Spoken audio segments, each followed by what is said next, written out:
Life Audio. Welcome to my show. Still in the goat. Good to be here. Today, I have Miss Kim dissing. Our show is all about overcoming life's challenges, overcoming adversity. But first, allow me to tell you about my guest, Miss Mihalap. She was born and raised in Richmond, Virginia, attended Virginia Commonwealth University for a short time in the arts department, then made her way down here to Virginia Beach. She had her first child, Noah, in 1996, then her second, her daughter, Sky, in 1999, after the ending of her 22-year marriage, losing her husband, home, and one of her children to divorce. Kim began her spiritual journey because she was stripped of everything that she knew and forced her back into the workforce. The beauty industry is where she landed and has never looked back. Today, Kim has her own business. Yes, she is an entrepreneur. I'm all about that. She is a master microblader. That sounds very bimbo.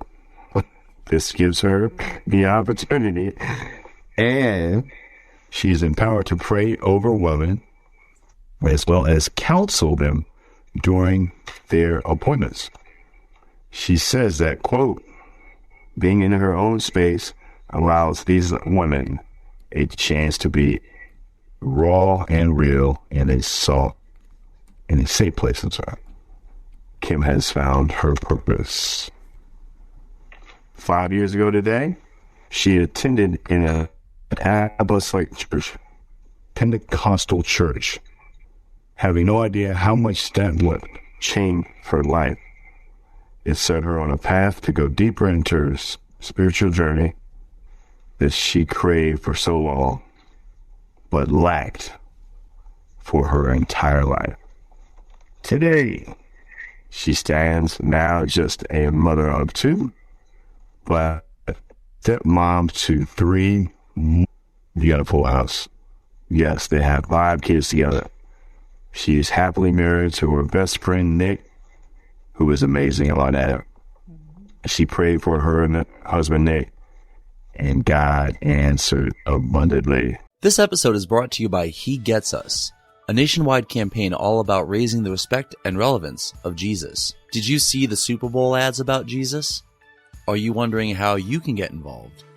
He Gets Us is a multi-year effort to raise the respect and relevance of Jesus in the United States. Thanks to this unprecedented campaign, millions of Americans are discovering the life-changing impact of Jesus, and we want you to be a part of the movement. Join more than 45,000 He Gets Us fans, getting the latest updates, inspiration, prayer ideas, and easy-to-share resources via text message by subscribing to our fans community. To do so, text FANS to 70193. By being a fan, you can get exclusive updates on new ads, events, and other exciting news related to the He Gets Us movement. We'll also keep you inspired by giving you access to reading plans, prayer guides, and other tools to help on your spiritual journey. Join this community of like-minded individuals who share your passion for spreading the love of Jesus. Simply text FANS to 70193 to join today. When your kids have a healthy relationship with money at an early age, it helps them flourish in every aspect of their lives.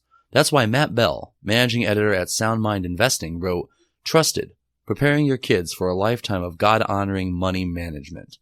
Matt unpacks the 7 money management skills your kids need to learn before leaving home.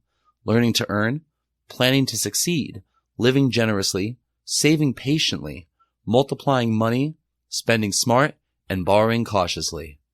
You'll read stories from Matt's experience and other families too about how they developed biblical money management behaviors in age-appropriate ways and lived them out in the natural rhythms of life. Trusted provides everything you need to teach your kids how to have a lifetime of joyful, God-glorifying money management. Trusted is a parenting resource from Focus on the Family in partnership with Tyndale House Publishers. Buy now at tyndale.life/trusted. My goodness, Kim. Yeah.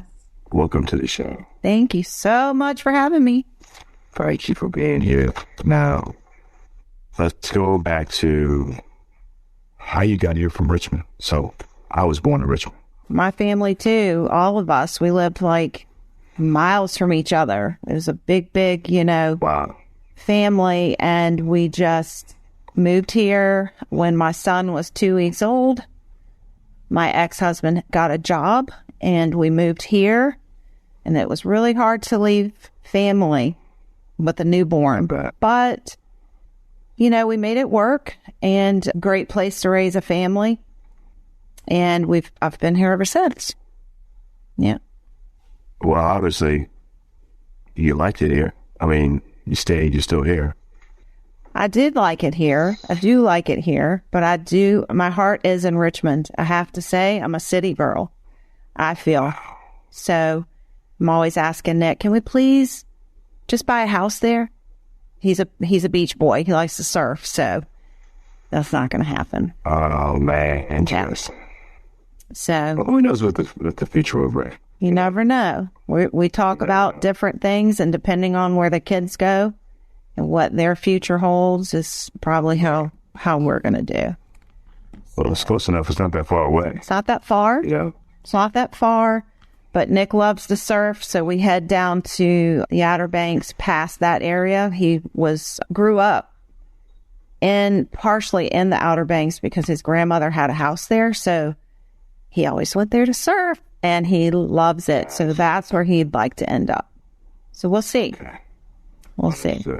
So you spent some time at BCU. I did. It wasn't very long, I'm going to tell you, but it was the art program that I got into. It was accepted. It's pretty hard to get into, but I've always loved art. I've always loved art, just creative in all different ways. I drew. I wasn't the best drawer, but I always sketched and drew, and I just loved to create. I created like clothing. I always made things that no one else had, or I was kind of in the punk scene when I was a teenager. So artists are different. Yeah. So I've always liked anything that's different. Still the same. I haven't changed in that way. If it looks like everybody else, it's not for me. See? Yeah. Oh, you know what? Yep. That's who I am. Around didn't use the cowboy hat on. That's what I'm saying. So, wow. So, I started out, kind of going there. Didn't finish. I was actually in a relationship with someone that was just not really the best for me at the time. And it wasn't very supportive. And I kind of walked away from that. And then I went into, I started doing hairstylist stuff. Went to cosmetology school, received that. Another creative outlet. And got married and then had my son pretty young. We moved here and just was... How old were you? I was 25 when I had Noah. Yeah. Okay. So we moved here and I didn't know anyone. So I just did a stay-at-home mom thing. Just did that.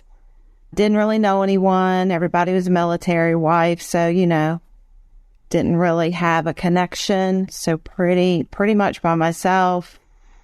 And then we had my daughter 2.5 years later, Sky. Wow. So, yeah. So there you are. There I am. So let me ask you this. Before you found God, found Jesus, found your spirituality, how did you handle stress? Like back, I'm assuming when you had your first family, that was the stress you're at. So in the beginning of our relationship, we weren't connected to any churches or anything. Once the children got older, I thought, we probably need to have them involved in a church. So that's when we decided to join a church. I always craved, even as a teenager, a relationship with the Lord. I wasn't raised in church. And my best friend was. And man, I would see she had in her room, she was very creative as well. And she had scriptures like graffiti painted all over her walls. And I just thought, man, who is this that she, puts these scriptures on her wall and abides by them and believes in them. So I always craved it. I was interested, intrigued, yet scared of it. Okay. Mm-hmm. And so as the kids got older, I said, let's get into a church. We did. I still didn't feel a connection. I still didn't feel like I had a close relationship with. It was distant. And I knew he existed, but I didn't feel anything with that. So dealing with issues or dealing with anything, it wasn't good. I mean, I would deal with it by yelling, arguing, just didn't handle things very well because I wasn't prayerful. I didn't pray. I didn't think about it and just reacted. So you said, I think you said you and the kids just went to church. Well, their father was involved as well, but so we would go to church as a family. We did, but it was definitely, I felt like, he worked in the audio section. So we were, I would sit in the pew alone a lot with the kids, or either they'd be in children's church, but that was fine. But I just didn't feel a connection there. It was, the sermon would be going on and I'm thinking, what are we doing after this? Where are we going? What's next? And I knew it just wasn't where I needed to be. I needed something deeper. Okay. So for years, I guess I would go Sundays, do that 1 hour, walk away, never think about it again until Sunday came. Does that make sense? Wow. I didn't live it. Mm-hmm. I understand. So that one. But now it's totally different. Absolutely. My life has totally changed. I connected in a way where when you have a situation happen that brings you to your knees, you lose everything. You kind of can't do anything but look to the Lord. So I just had to. I just remember feeling like I can talk to people all day. My mom, my best friend, people all day, but they're not going to heal my heart like Jesus could. And so I was forced at that point to literally give him everything and say, I can't do it. I can't do it. And so I started on that journey, and that was probably 12 years ago, I'm thinking. And I started it and got into it. I had an elderly friend. She was amazing. She kept me in the Word. She would pray with me. She would call me and just give me all the scriptures, the words I needed to hear to heal my heart. She was a big vessel for that, for me, because I wanted the feel. Jesus is right beside me, but I just couldn't feel it. And she was that vessel that connected me. Wow. And that really started me on the journey of knowing he's real and he's really right beside us at all times. That's what you needed. Yeah. That was your go-to. Yes. For stress. It's so interesting what you just said a minute ago was when you're going through all this stuff, you said all you knew was to give it all to God. Yes. So many people don't recognize that, have no idea. No. They resort to other things, alcohol, drugs. Yes, they violence. Do. I mean. Yep. I never turned to that because personally for me, I have an addictive personality and I was afraid if I start something, I'm going to love it. So I don't want to do it. I always had that fear because I knew I had an addictive personality. So I would never, ever try anything because I just knew I would love it. So I just never did. So I always had that discernment and I just said, you know what? I'm not going to turn to those things. Good for you. Suicidal. I mean, there were times when I thought, I can't do this. I don't want to do it anymore. I mean, when you have pain, that's every minute seems like a year. And you just feel like and like I said, I wouldn't turn to alcohol or drugs. So what did I have? I had Jesus. And that's what I did. And I immersed myself in the Bible and just found myself alone a lot. And just reading, studying, surrounding myself with people that loved the Lord and just letting them pour into me. Wow. This is so, like, it's affecting me what you're saying, because I used drugs and alcohol, like the way your attitude was toward what was, I like that because I'm going to get addicted to it. Yeah. Yeah. Coming up, I said something similar. I said, I will never do anything that's going to control me or take my body over. I just won't do anything like that. But I did anyway, and I went down this rabbit hole. Oh, it was dark. Yeah. It is dark. Let me ask you this. So what's your recommendation, or what do you tell someone like myself, other women who had my perspective? Well, with how do you... So that want to turn to drugs or alcohol? Is that what you're asking? Yeah. So, obviously, if you feel like you want to turn to that, and when these situations where everything's ripped from you, and I know people going through it right now. I mean, I just worked on a client yesterday, and there are things that are medicating her feelings.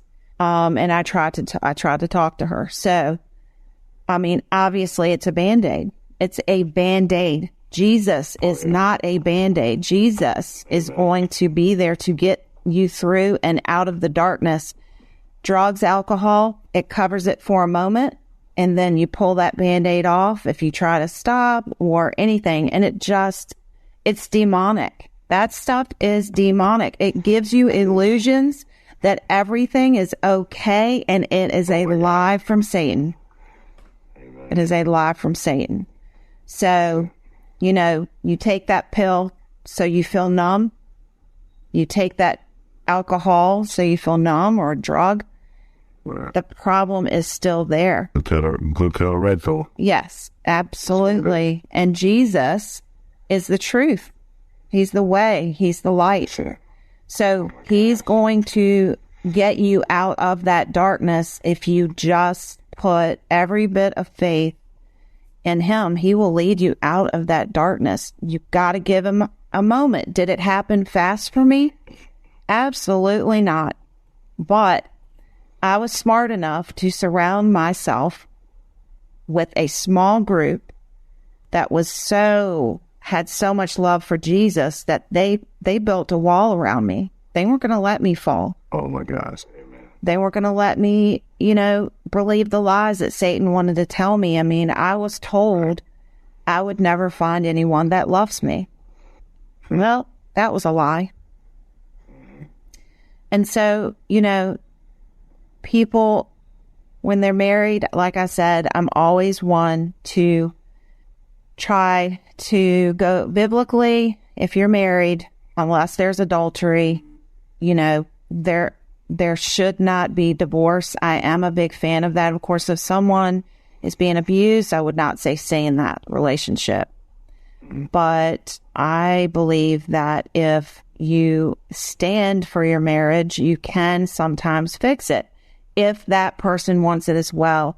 But two people have to want it. That's everything. And if it's not there, it's not going to happen. Okay. So I am a big supporter of marriage and trying to make it work, unless biblically it's okay to get out of it. So my point is, for couples that are having issues, things like that, people want to jump out of it so quickly. And I mean, my marriage to my husband, it hasn't been perfect, but what we were both willing to do is we loved each other to work on it. And we both, we love Jesus so much that we know it's that important. And we've come a long way, and it's an amazing journey with him. I have to say. Well, he's an amazing man. He's a good guy. He's a very good guy. And people, I think people don't understand, what we see, like from other couples, all we see is the good for the most part, unless they're acting crazy. Yeah. It takes a lot of work. I mean, there's commitment. There's stuff that you got to do, to make it flourish. Yes, it's a lot. And Foundation. have God in it. Absolutely. That's the foundation. So I look at a marriage like a table. We are the legs. Our children are the tabletop. We are the foundation. How we live our life and show them is hopefully going to give them a one-up to have a successful marriage, and that's where I want to be. I didn't have such a great situation with the first marriage, and there were things that I knew I needed to change for this marriage, and I have consciously really worked on that with myself and for him, and he as well. He had some things he brought to the table that we've had to work on, and we've had counseling, but done by a Christian-based counseling. So that is something I suggest for people as well. I do not suggest just to counseling. If you are a Christian, I would always suggest Christian counseling. It's, biblically sound, and they're going to always try to push for the marriages to succeed in a biblical way. And I feel like people just think it's so easy to walk away and just get out of marriage. And I just don't always agree with that, Could not agree with you more. Yeah. Definitely Christian-based. Yes. Help. Yes. Let me ask you this. Mm-hmm. You were married for 22 years. In your first marriage. Yes. When did you know or suspect that things were going south? So I would say from my perspective, I'm not saying he would agree, but I would say from my perspective, we were two very passionate people, love hard, hate hard. We didn't have Jesus as the foundation. And I feel like the last few years we were not getting along, and I just felt this distance and a disconnect. And when it happens is so, I only talk to women and get the women's perspective. I don't talk to men about it, but they all have told me the same thing. It's like this disconnect. You're like, do they have something wrong with them? Is there a medical condition, or what's going on? And so I feel like the last few years for sure was very volatile, and we didn't seek counseling per se. We tried. It was half-hearted. It just wasn't really what we should have been doing, I guess. In the end, God has a plan, and God did not have a plan for us to be together. And I know because the husband that I'm with now, he has come to the Lord because of meeting Skylar, meeting myself, and then he's gotten closer with Jesus. Now all of his kids have been baptized, and they want to go to church. And it's just amazing because you don't see these things when you're honestly really selfish because you want what you want, and you don't care what Jesus wants. You want what you want, what makes you happy at the moment. But when I look back, it wouldn't have made me happy. God knew who I needed to be with. God knows who you need to be with. Oh, man. You know what I'm saying? And it's so powerful. Absolutely. Because we can think that we're supposed to be on a certain path, a certain person. Yes. And I can personally attest to, one of the relationships I was in, it felt like really weird. I should not be in this. They tried to flip it on me. And I was like, okay, I'll just keep going. Yeah. Nope. Well, like it says in the Bible, right? And you got to be equally yoked. And that is the truth. That's it. It's the truth. And that is the key. That is the simple key. When you find someone that is exactly where you are. Yes. And your beliefs. It's the most amazing. I mean, my husband reads scripture to me every night. I mean, That never happened before. that's what I'm saying. So, we don't do the morning thing. He's already gone. He gets up, goes to the gym, and then goes to work. At night, we get in the bed, and he's like, you want me to read scripture to you? And I'm like, yeah. So it's just really sweet, and it just makes me love him even more. I mean, he just loves the Lord, and he is just constant in prayer. He'll call me, he'll text me, telling me, he's praying over the kids or whatever. And just a great example for my kids. I can't help to thank him. Just hearing you talk about this, I hear little nuggets about myself.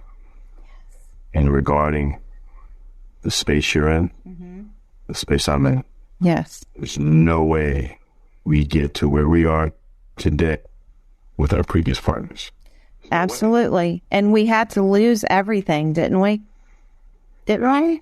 Yeah. You have to lose everything, because that's when you turn, when you're so desperate, you can do nothing but turn to the Lord, literally. And you might run and try to run and get away from him for a minute, but at some point he's going to tap you on your shoulder real hard one day. And you're just kind of like, I can't keep turning away. And when you surrender yourself to the Lord, man, all the blessings that come and and I'm so proud of you. I mean, you've come so far.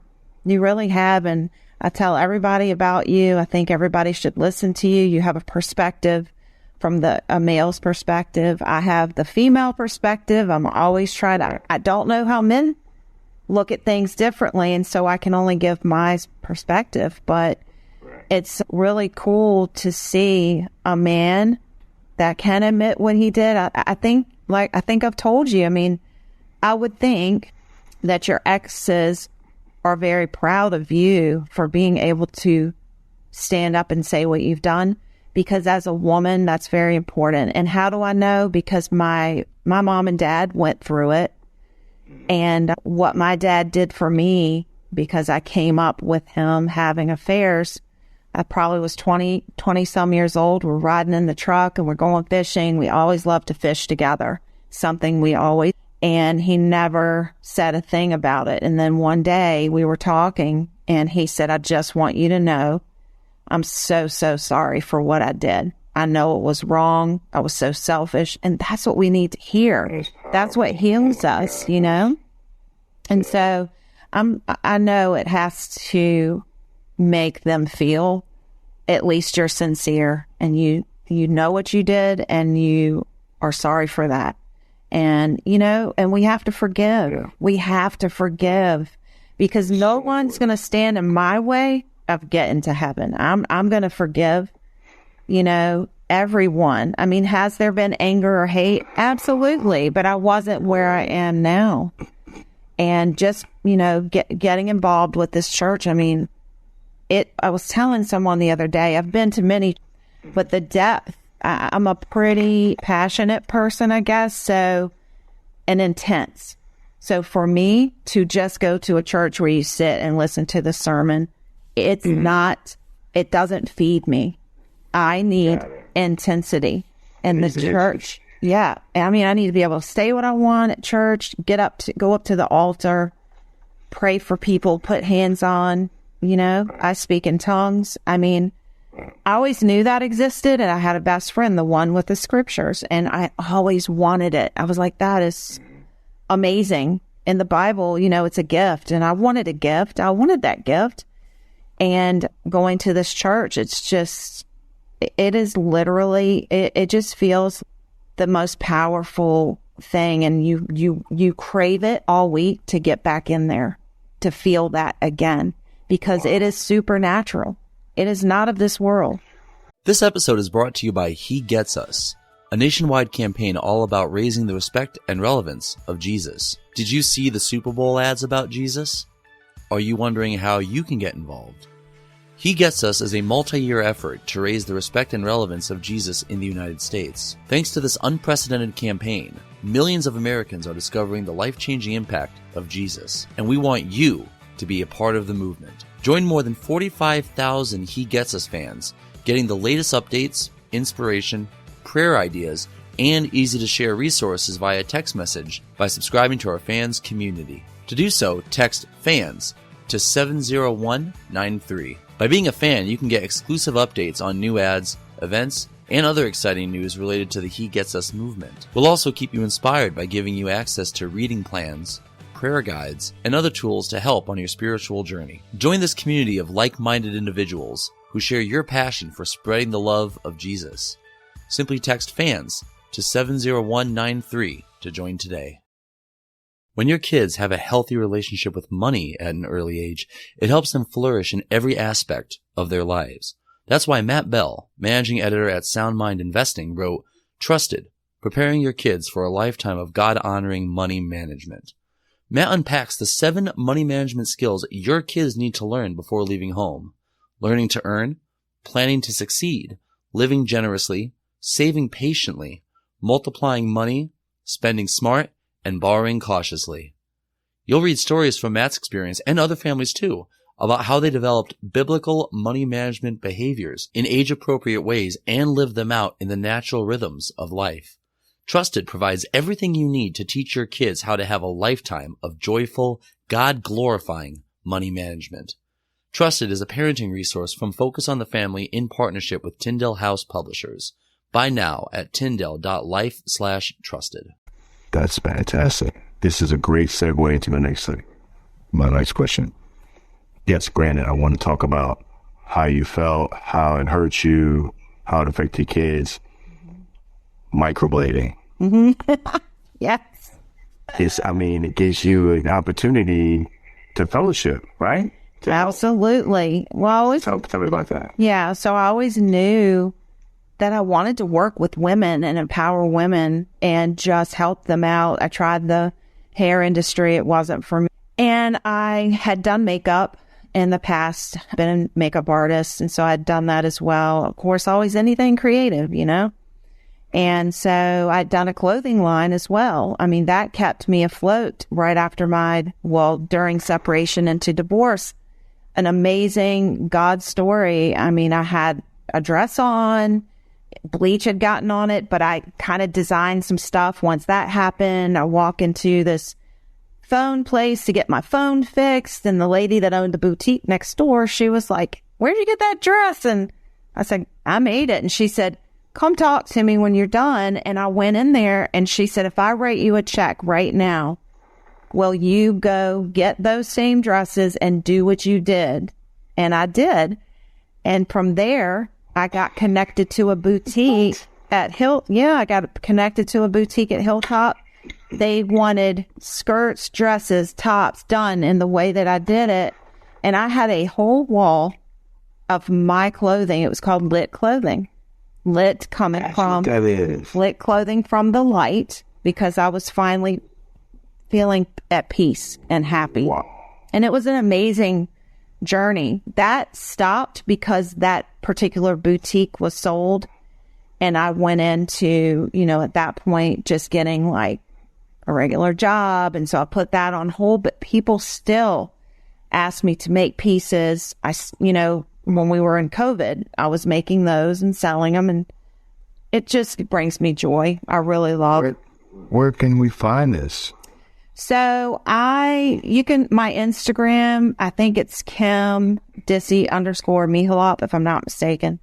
I have some pieces. If you scroll down all the way to the bottom, you can see I have some in my salon where I work in my room, but it's a little time consuming. So I haven't done it, but it definitely brings me joy.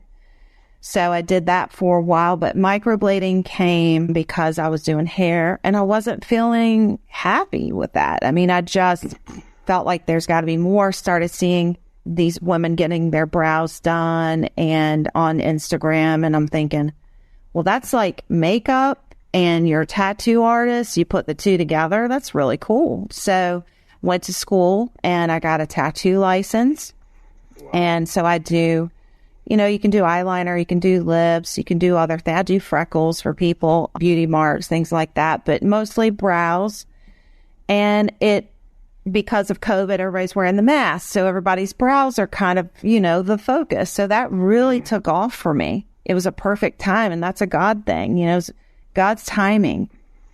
And opened my own business and doing really well. I'm in a great location right off of Great Neck in Virginia Beach. And I absolutely love that I get to connect, make these women feel good about themselves. And it's therapy for a lot of women. I mean, they lay there for 2.5 hours and open up. And one day it was really cool because I never try to talk about religion or politics or anything like that. I try, as a business owner, you try to stay away from politics and this lady she was probably in her 60s. I had done her brows the first session, usually come back for a second.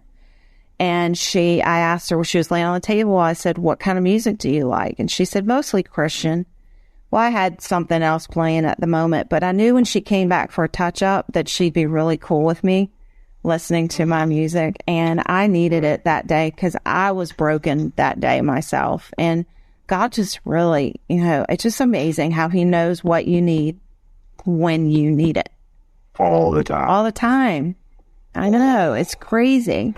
But more often than not, we either give it the stiff arm, we don't pay attention, we ignore it. Yes. We're just so intent on doing it our way. Mm-hmm. And how's that work for everybody? Not usually good. Exactly. I mean, I know because I have done it myself and pushed away. And when you completely just surrender, you see all these amazing things that just come together because he knew all of this. Like when you were created, he knew you were going to go through this and that. And all the things and how you were going to get to where you are. And you just sit back and kind of wow, it's like a movie. And you just kind of look at everything and how it was all knitted and weaved together. And I was broken there, but then God, look at what you did here. And look at who you connected me with and who I met and how that helped them. And it's just crazy. It's awesome, but it's crazy. It really is. It is. If we just get out of our own way. We got to get out of our own way. Absolutely. Give it together. Yeah. So and I love when you post things because yes, I come at it as a perspective of a woman who's gone through things and I have a testimony. I never want to offend or upset anyone. It's just my perspective and hopefully I can help someone. I mean, I'm not trying to bash anyone. That's why we're here. Yeah. I just want to help women. That's my purpose. I want to empower women. You do. Yeah. I hope I do. Yeah. Which is why I post too. I'm not afraid to talk about my I don't tell everything. My mother told me easily. Don't tell everything. Yeah, I keep some things back. Yeah. Yeah. But I'm not afraid to have that conversation because I was in a dark space. So when you are in such a dark space and then you've come out of it, don't you just want to shout it to the world and say, I was there and because of him, I am no longer there and you can have this too. Anyone can have this peace. Absolutely. And light and coming out of such darkness that you felt like you were in this deep pit that you'd never get out of. And that's a lie from Satan. Everybody can get out of it. Everybody. The veil has been scales off your eyes, the veil. Crazy. I know it's like you're almost like just floating. It's just so much weight taken off. But I'm so glad that you had that. And sometimes you have to, he has to let you get so deep in it. Well, that's how he does it. Because you just won't listen, right? You just won't listen. We want to do it our way. I'm telling you, I know. Kim, I shudder at some of the things that I used to do and that I did.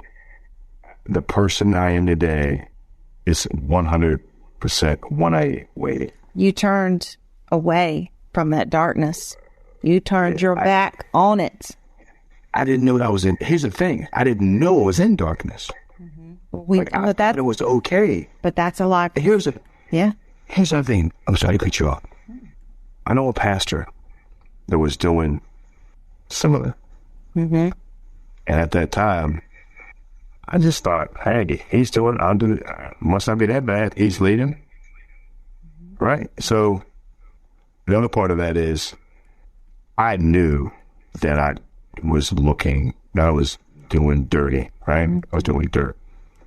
But we will look and look and look for affirmation from anywhere in order to keep doing the same thing over and over. And that was it. Yep.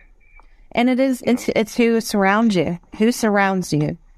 Everything. Who, and if they are into things that are dark and you are right beside them, you're going to do the same thing. I mean, that's why I kept myself surrounded with people that would build that wall around me. I say, when I'm praying over people for protection, I'll say the blood of Jesus. I pray the blood of Jesus, the hedge of protection, the wall of fire, the armor of God. I go through all of that. I mean, oh my gosh. It is literally, you cannot penetrate that when someone prays that over you. And I have people doing that. So if people are surrounding me, building that for me and interceding and standing in it when I can't because I was too weak. With their angels. Right. Yeah. But see, you were surrounded by people that were deceitful, deceiving. Yep. And that made you, and see, that's Satan. That's a lie from the enemy. And he made, you're saying you knew a pastor. With those demons. Can you imagine you're a man of God and you're doing these things? God is not going to be happy. Right? And teaching you, you're innocently over here going, well, I think it's okay because he's a pastor. And that's where people get really standoffish when it comes to being a Christian too, unfortunately. But what people have to understand is, Jesus doesn't care if you go to a church and this pastor is leading and doing. It's your walk. So though he's doing bad, if I'm in there, I'm looking for what is my relationship, what is my message. So always remember that. I had someone say to me recently, I won't go to church anymore. The person sitting next to me, they're going through divorce and they're always fighting and this person. And I said, well, how does that affect you and your relationship? I mean, that has nothing to do with you. So, so that's a shame. I fear God. So I want to do what's right for me and my relationship with him. I don't look left or right. I don't look at what everybody's doing. There you go. Yeah. Because they're being led by something else. Yeah. They got their demons that they're surrounded by. Yep. And so all we can do is pray for those people and just really pray for them. And, and I'm even reading right now about, I just downloaded, I can send it to you, but it's about praying away mountains. Like, in biblical times, they had a specific way that they prayed, and I'm researching and kind of digging into that. And I'm telling you, Billy, I did it Monday. I started reading and doing the process that, you have to humble yourself before the Lord. You have to envision him. You have to not allow any hatred, animosity, or unforgiveness in your heart. So that's got to go. And I'm going to tell you, started doing that Monday, and by Tuesday or Wednesday, I saw the most amazing, miraculous things happening. Please send it to me. Well, it was awesome. It was awesome. I was like, this is how you pray. I mean, I'm researching it. I know we can pray, but don't we always pray and want things like we want it? And that's not what you do. Like, we have to praise him. We have to humble ourselves. That's number one. Yeah. So I'm like, that's what I'm kind of like really digging into now and researching and wanting to know, like, how did they do it in biblical times? I want to do it like that. You're doing it. Because listen, look at what happened. I mean, look at Jonah and the whale, look at, David and Goliath and all these things where these these people were tiny, these massive things, and they huge impact. Yeah. So I want to learn that. This session is way better than the other two we recorded. Oh, good. For a number of reasons. It's, I think it's just flowing differently. But listen, doesn't God know? He knows. He knows. See what I'm saying? Yeah, he's like, look, this stuff you recorded is trash. Yes. Do not. Yes. It's like, we're going to do this a third time. It's going to be better. No, we're just, it's like a real conversation. There's no script. And we're just, That's awesome. literally going in the direction the Lord wants. Let me ask you this. So, let me just preface it with this. So happy to you, proud of you, amazed at all of the stuff you've been through and where you are today. And your whole family is blessed beyond measure. What you're doing daily is in God's will. Thank you so much. I mean, it has been so tough, but I always try to tell my kids, if I can't feed you something, take it to the Lord. He's going to always have your back. And, and these kids know it. I mean, they know, Nick and I, how we are hungry and thirsty for the Word. And we try to, instill that in them. And we are seeing my son's getting back in church. He's got a full heart for it. He loves it. Sky, all of his kids, like I said, have been baptized. And it's just awesome to see. It's just amazing. It really is. And you both have made an impact, on your immediate family, friends, and outward. Yes. It's the two of you. Yes. When you have people contacting you because they need prayer, because something major is going on, it just really makes me feel amazing, because I'm like, they really think I'm a prayer warrior, and that's what I want to be. You are. I want to be that. And what do you have for our listeners as far as how to navigate out of similar paths that you face, not just with your relationship, but also business-wise? What do you tell our listeners? Is there a nugget or nuggets you'd like to share? Well, first of all, you obviously need to stay in prayer. You need to keep your eyes focused on the Lord. Do not look left. Do not look right. He put it in there. It's a reason that it's there. If you start to hear all this noise and all these things, if someone's left you and you've been married, or, obstacles with your new business, you cannot listen to the lies. You have to stay focused. Surround yourself with people that are in the Word. Don't believe the lies. Do not believe that it would be better off if you were not here on this earth, because I know I felt that way. Been on that world. Yeah. That's a lie from Satan. It is not true. God gave you this life, and things are going to be tough, but He doesn't give you anything you can't handle. It doesn't say it because He just wanted to throw it in there. That is the absolute truth. We can handle what we are given, and I've been given a lot lately, and I just know God's going to see me through it, and I'm telling you, God will see you through it. If there's anyone that you can reach out to, if there's a Christian counselor that you feel like you could talk to, a friend, reach out to me. I will talk to anyone that is going through it. Absolutely. Definitely. But always know, bottom line, He created you. He's got your back. He wants you to be He wants you to have all the things that your heart wants, and He's going to get you there. It might be some roadblocks, some mountains, some things, but you can't have, if everything was smooth, would you turn and look to Him? Would you lean on Him? No. Kim, how ironic is us having this conversation right now? Oh, I know. I had probably some similar habits of your ex. Mm-hmm. I lived that. Yeah. And now, but look, after the conversation, I know, but that's how God has weaved our paths. He knew all that was going to happen. He knew when you and I met at that chicken wing place. Lindy's.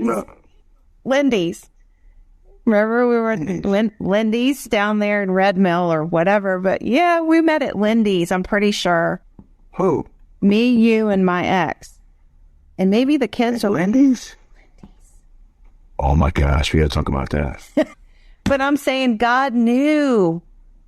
He knew all those years ago that things would happen. Let's go about that. And then we'd weave our way back. Because you would have found God and I would have found God. I knew something was up when you came in my gym and you said, you need some plants in here. I mean, look, do you see her over there? Oh my gosh, yes. Look, the plants that you bought, well, I bought. You went out and surrounded me back. They're still here. They used to be up on the ledge of the window. Now they're on the floor. They got so freaking big. See, they bring life, right? They do. And it's oxygen, and you need it, and it's just, you need that. Amen. Yeah. This has been fantastic, Kim. Thank you so much. Thank you. I appreciate you so much, and keep doing what you're doing. I will. Because you're really helping a lot of people. Thank you. I love it. Thank you. Thank you. All right. Take care. You too. Allow me to take a moment to thank the team at Life Audio for their partnership with us on the podcast. If you go to lifeaudio.com, you will find dozens of other faith-centered podcasts in their network. They've got shows about prayer, Bible study, parenting, and much, much more. Have you ever found yourself in a moment with your loved ones where you were there, but you weren't all there? Let's be honest, we've all given our leftovers to our biggest fans instead of our best. For Dr. Josh and Christy Straub, marriage and leadership coaches and host of the Famous at Home podcast. With a realistic, grace-filled look at the struggles families face, we cover topics designed to help you become a rock star under your roof, set healthy rhythms between work and home, and build a rock-solid marriage. Because the greatest red carpet you'll ever walk is through your front door.